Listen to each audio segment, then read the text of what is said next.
Welcome to action study point. दोस्तों मैं सौरभ शुक्ला। दोस्तों अगर आप यूपी बीएड एंट्रेंस एग्जाम की सीरियस होकर तैयारी कर रहे हैं तो ये वीडियो आपके लिए काफ़ी इंपॉर्टेंट होने वाला है।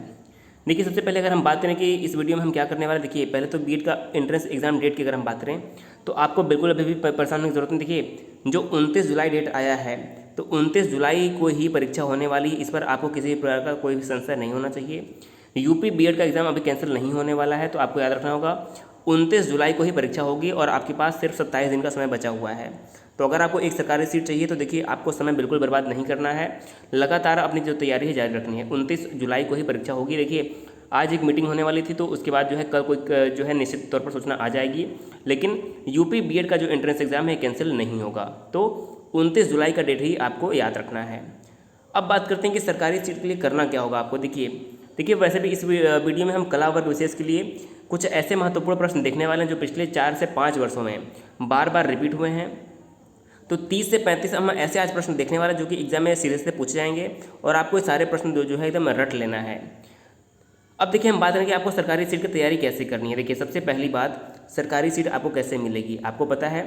इसमें 4 आपको सेक्शन आने वाले हैं। आपका पहला सेक्शन होगा हिंदी होगा, सामान्य ज्ञान होगा, दूसरे पेपर में आपका क्या होगा रीजनिंग होगा और सब्जेक्ट एबिलिटी होगी। तो ये 4 सेक्शन आपके होते हैं। देखिए हिंदी और रीजनिंग सभी लोग अच्छे कर लेते हैं, लेकिन जो जीके और सब्जेक्ट एबिलिटी में अच्छा स्कोर करेंगे उनका ही नाम मेरिट में आ पाएगा और उन्हें सरकारी सीट मिल पाएगी। तो इसलिए आपको देखिए जीके में खास तौर पर ध्यान देना है और इसके बाद जो आपका विषय योग्यता वाला टॉपिक होगा आपको वो ध्यान देना है। इसीलिए आज हम विषय योग्यता से ऐसे प्रश्न लेकर आए हैं जो कि पिछले कई वर्षों में बार बार रिपीट हुए हैं। और दोस्तों ये हमने काफ़ी मेहनत करने के बाद जो है ये क्वेश्चन तैयार किया है। तो आपको सारे प्रश्न सीधे जो है रट लेने हैं, याद कर लेने हैं, क्योंकि ये प्रश्न आपको एग्जाम में सीधे सीधे देखने को मिलने वाले हैं। तो आइए शुरू करते हैं आज का वीडियो। दोस्तों अगर चैनल में पहली बार आए जरूर सब्सक्राइब कर दीजिएगा। अगर आपको वीडियो पसंद आता है तो हम आपको बीएड के लिए कुछ वीडियो जो है देते रहेंगे रेगुलर, जो है आपके एग्जाम के लिए काफ़ी इंपॉर्टेंट होगा। तो आइए देखते हैं हमारा पहला प्रश्न क्या है। देखिए पहला प्रश्न है कि उपयोगितावाद के जनक कौन थे। देखिए सारे प्रश्न इंपॉर्टेंट हैं। तो उपयोगितावाद के जनक कौन थे, तो आपका सही आंसर क्या हो जाएगा बेंथम। देखिए आपको ये नोट्स बना लेना है, जैसे मैंने आपको नोट्स दिया है। देखिए आपको इस वीडियो को पीडीएफ भी मिल जाएगी, आप डिस्क्रिप्शन टेलीग्राम लिंक से डाउनलोड कर पाएंगे। इसके अलावा आप टेलीग्राम पर जाकर अगर डायरेक्शन स्टडी पॉइंट सर्च करेंगे तो वहाँ से भी आपको जो है पीडीएफ है मिल जाएगी। दोस्तों हम एक बार फिर से आपको बता दें जो एग्ज़ाम है वो 29 जुलाई को ही होनी है, तो आपको इसमें ज़रा सा भी संशय नहीं होना चाहिए। तैयारी आपको अपनी पुख्ता करनी पड़ेगी। तो देखिए उपयोगितावाद के जनक कौन है, बेंथम, नाम याद रखना है। दूसरा प्रश्न है भारतीय संविधान वकीलों का स्वर्ग है, यह कथन किसके द्वारा कहा गया है। तो देखिए भारतीय संविधान वकीलों का स्वर्ग है यह कथन कहा गया है सर आइवर जेनिंग्स के द्वारा। देखिए कुछ प्रश्न ऐसे हैं आपको सीधे सीधे याद करने पड़ेंगे, क्योंकि आपने बार बार नहीं भी पढ़ा होगा, इसलिए आपको ये सब याद करना पड़ेगा। तो उपयोगितावाद के जनक कौन थे, बेंथम। भारतीय संविधान वकीलों का स्वर्ग ये कथन कहना है सर आइवर जेनिंग्स का। तीसरा प्रश्न हमारा है कि प्लेटो की अध्ययन पद्धति क्या थी। आपको 4 ऑप्शन मिलेंगे, लेकिन यहाँ पर हमने ऑप्शन नहीं रखा है। देखिए जो प्लेटो की अध्ययन पद्धति थी वो थी निगमनात्मक। क्या थी, निगमनात्मक पद्धति थी प्लेटो के अध्ययन की। अगला प्रश्न है अरस्तु जो सर्वाधिक प्रभावित था किससे। देखिए अरस्तु जो सर्वाधिक प्रभावित थे वो थे द लॉज। द लॉज क्या है, देखिए तो जो द लॉज है आपको यहाँ पर याद रखना है। जो द लॉज है यह प्लेटो की एक बहुत ही प्रसिद्ध पुस्तक है। क्या है, द लॉज जो है प्लेटो की प्रसिद्ध पुस्तक है और अरस्तु जो थे लॉज से बहुत ही प्रभावित थे, ये आपको याद रखना है। अगला प्रश्न है कि राज्य के कितने तत्व होते हैं। अगर आपने ग्रेजुएशन में अगर राजनीति शास्त्र पढ़ा होगा तो आपको जरूर पता होगा। राज्य के कुल 4 तत्व होते हैं। ये कौन कौन से होते हैं, जनसंख्या, निश्चित भूभाग, सरकार और संप्रभुता। ये राज्य के 4 तत्व होते हैं, ये आपको याद रखना होगा। अगला प्रश्न है भारतीय संसद की समितियों में सबसे महत्वपूर्ण समिति कौन सी है। तो देखिए भारतीय संसद की समिति में जो सबसे महत्वपूर्ण समिति है वो है लोक लेखा समिति। क्या है, लोक लेखा समिति करेक्ट आंसर हो जाएगा। अगला प्रश्न है नवीन कल्याणकारी अर्थशास्त्र के जन्मदाता कौन है। देखिए सारे प्रश्न बार बार रिपीट हुए हैं, इसलिए हमने ये प्रश्न आपके लिए तैयार किया है। सारे प्रश्न बार बार रिपीट हुए हैं 4 से 5 सालों में। जो नवीन कल्याणकारी अर्थशास्त्र है इसके जन्मदाता थे पेरेटो, याद रखना है।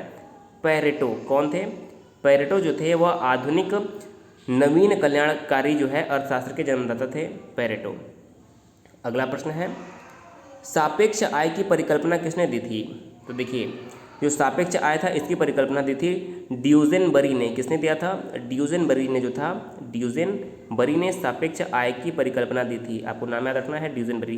देखिए जब आप 3-4 बार रिवाइज करेंगे तो आपको सबका नाम याद हो जाएगा। अगला प्रश्न है, जेम्स लॉन्जे सिद्धांत किससे संबंधित है? देखिए जितने भी महत्वपूर्ण सिद्धांत होते हैं इस वीडियो में हमने प्रमुख रूप से लिया है। तो जो जेम्स लॉन्जे सिद्धांत है यह संवेग से संबंधित है। किससे संबंधित है? संवेग से संबंधित है। अगला प्रश्न है, व्यवहारवाद उपागम के प्रतिपादक कौन थे? तो देखिए जो व्यवहारवाद उपागम था इसके प्रतिपादक थे वाटसन। सही आंसर क्या हो जाएगा? वाटसन। अगला प्रश्न है, एक प्रश्न पूछा जाता है कि बुद्धि लब्धि जो था, बुद्धि लब्धि का सूत्र किसने दिया था? तो देखिए जो बुद्धि लब्धि का सूत्र था वह एक विद्वान बिने के द्वारा दिया गया था। किसके द्वारा? बिने के द्वारा बुद्धि लब्धि का जो सिद्धांत है दिया गया था। देखिए अगर आप प्रैक्टिस सेट सॉल्व कर रहे होंगे तो आपको ये सारे प्रश्न रोज़ देखने को मिलते होंगे, और वहीं प्रैक्टिस सेट में से हमने प्रीवियस ईयर के जो बार बार पूछे गए प्रश्न है कला वर्ग का, उसको हमने इकट्ठा कर दिया है। तो देखिए आपको यहाँ से रिवीजन करने में बहुत ही आसानी हो जाएगी। अगला प्रश्न है, भूगोल के जनक कौन है? देखिए भूगोल के जनक कौन माने जाते हैं? तो करेक्ट आंसर हो जाएगा इरेटोस्थनीज। देखिए इरेटोस्थनीज को जो है भूगोल का जन्मदाता माना जाता है। तो ये भी प्रश्न काफ़ी इंपॉर्टेंट है। अगला प्रश्न है, अद्वैत वेदांत के प्रतिपादक कौन थे? तो अद्वैत वेदांत के प्रतिपादक थे शंकराचार्य। कौन थे? आदिगुरु शंकराचार्य अद्वैत वेदांत के प्रतिपादक थे। अगला प्रश्न है, द्वैताद्वैत सिद्धांत के प्रवर्तक कौन थे? तो देखिए द्वैताद्वैत सिद्धांत के प्रवर्तक थे निम्बकाचार्य। सारे प्रश्न आपको लिख लेने हैं। निम्बकाचार्य जो थे द्वैताद्वैत सिद्धांत के प्रवर्तक थे। अगला प्रश्न है, जैन धर्म का प्रमुख ग्रंथ कौन सा है? तो देखिए जो जैन धर्म का प्रमुख ग्रंथ है वो है कल्पसूत्र, और जैन धर्म के सभी जो ग्रंथ अधिकतर किस भाषा में लिखे हुए हैं? तो वो प्राकृत भाषा में। जैन धर्म के अधिकतर ग्रंथ प्राकृत भाषा में लिखे गए हैं। अगला प्रश्न है, व्याकरण दर्शन जो है, व्याकरण दर्पण किसकी रचना है? व्याकरण दर्पण किसकी रचना है?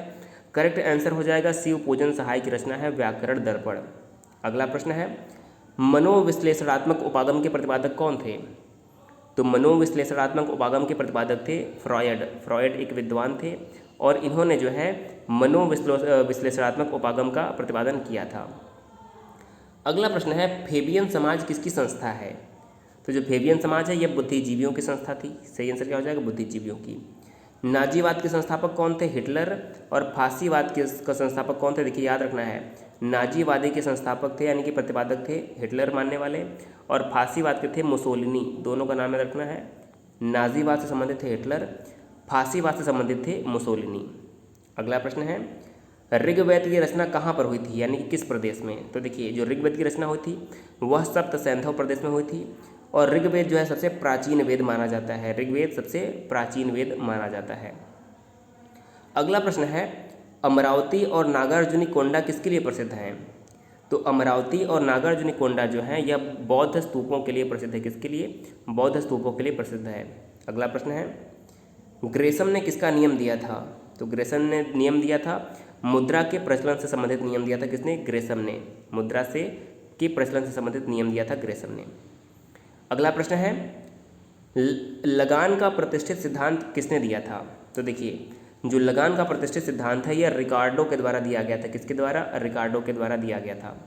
अगला प्रश्न है, न्याय किस प्रकार की अवधारणा है? तो देखिए जो न्याय है यह कानूनी अवधारणा है। क्या है? न्याय कानूनी अवधारणा है।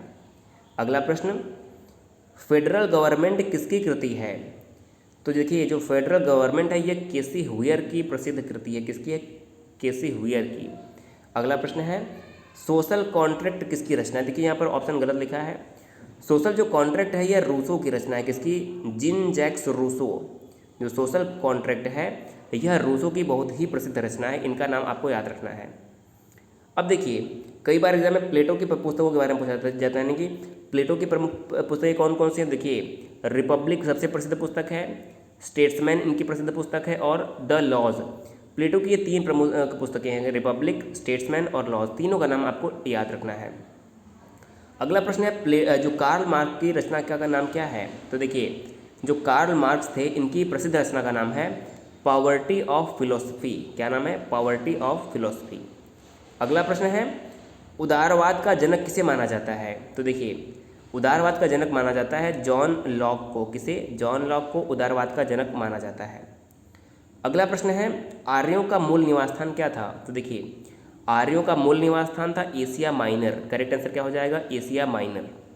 अगला प्रश्न है, तुलनात्मक राजनीति विज्ञान के जनक कौन माने जाते हैं?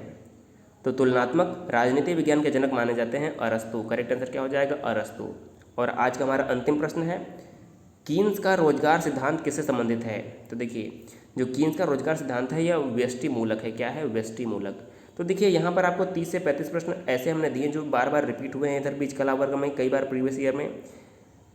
तो आपको हम फिर बता दें, एग्जाम देखिए आपको 29 जुलाई को ही संभव है, अभी इसमें कोई भी बदलाव नहीं किया गया है या भी एग्जाम कैंसिल भी नहीं हुआ, तो आपको अपनी तैयारी पूरी रखनी है। आपको देखिए एक सी सरकारी सीट से मतलब होना चाहिए। देखिए इस बार लगभग 4,32,000 फॉर्म भरे गए हैं। कितने? 4,32,000 फॉर्म भरे गए हैं, जिनमें से 10 से 12,000 सरकारी सीटें होती हैं, उनमें से एक सीट आपको लेनी है। आपका लक्ष्य सिर्फ यही होना चाहिए। दोस्तों वीडियो पसंद आया तो इस वीडियो को जरूर शेयर कर दीजिएगा, चैनल को सब्सक्राइब कर दीजिएगा और वीडियो पसंद आया तो लाइक कर दीजिएगा। दोस्तों वीडियो देखने के लिए बहुत बहुत धन्यवाद।